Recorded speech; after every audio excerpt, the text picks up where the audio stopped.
10 महीने से सजा काट रहा हाथी। महावत को है हाथी की रिहाई का इंतजार। हत्या का मुजरिम है हाथी। केरल में हुई गर्भवती हाथी की हत्या की खबर ने इंसानियत को झकझोर कर रख दिया है। इस बीच उत्तर प्रदेश के चंदौली में भी एक हाथी ऐसा है जिसकी कहानी आपको सोचने पर मजबूर कर देगी। चंदौली के वन्य जीव संरक्षण विभाग रामनगर के कैंपस में एक विशाल हाथी है जिस पर हत्या का मुकदमा है और वो पिछले 10 महीने से वन विभाग के कस्टडी में जंजीरों में बंधा हुआ कैंपस में खड़ा है। उसके महावत को मामले में जमानत मिल चुकी है, जहां से इसे दुविधा नेशनल पार्क भेजा जाना था, लेकिन लॉकडाउन के चक्कर में गजरात को दुविधा नेशनल पार्क नहीं भेजा जा सका। दरअसल जौनपुर जनपद के सिकरारा खपड़ाहा निवासी अशोक तिवारी के 2 हाथी के साथ 3 महावत पिछले कई दिनों से बुबरी कस्बे में स्थित पावर हाउस के बगल में रह रहे थे। हाथियों से वो लोग आसपास के गांव में जाकर लोगों को हाथी पर बिठाकर मनोरंजन कर पैसे लेते थे। इस बीच 26 अक्टूबर 2019 की शाम परनपुरा गांव में लोगों को हाथी पर बिठाकर मनोरंजन कर रहे थे कि एकाएक हाथी बौखला गया और अनियंत्रित हो गया और पास खड़े रमाशंकर वर्मा को सूंड में उठाकर सड़क पर पटक दिया, जिससे युवक की दर्दनाक मौत हो गई। घटना होते ही लोगों में अफरा तफरी मच गई और मौका देखकर हाथी पर बैठा कोचवान हाथी से उतरकर फरार हो गया।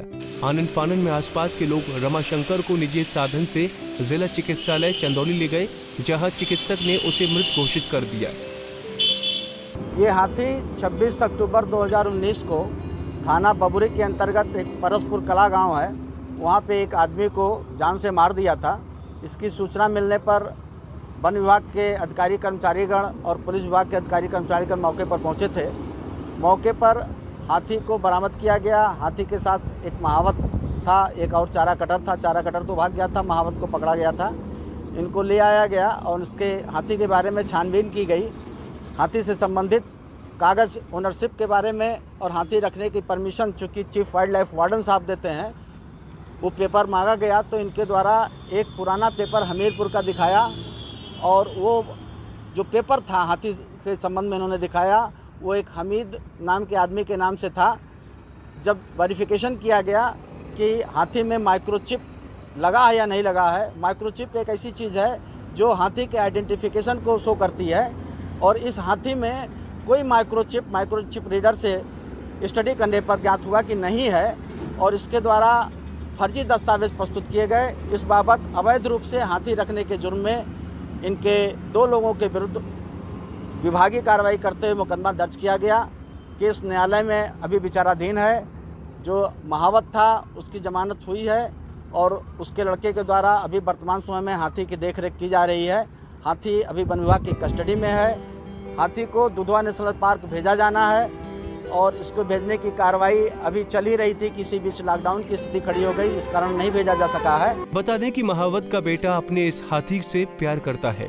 यही वजह है कि अपने गजराज की सेवा में दिन रात लगा रहता है। इसे अब भी उम्मीद है कि कोर्ट के फैसले के बाद इसे अपना हाथी वापस मिल जाएगा।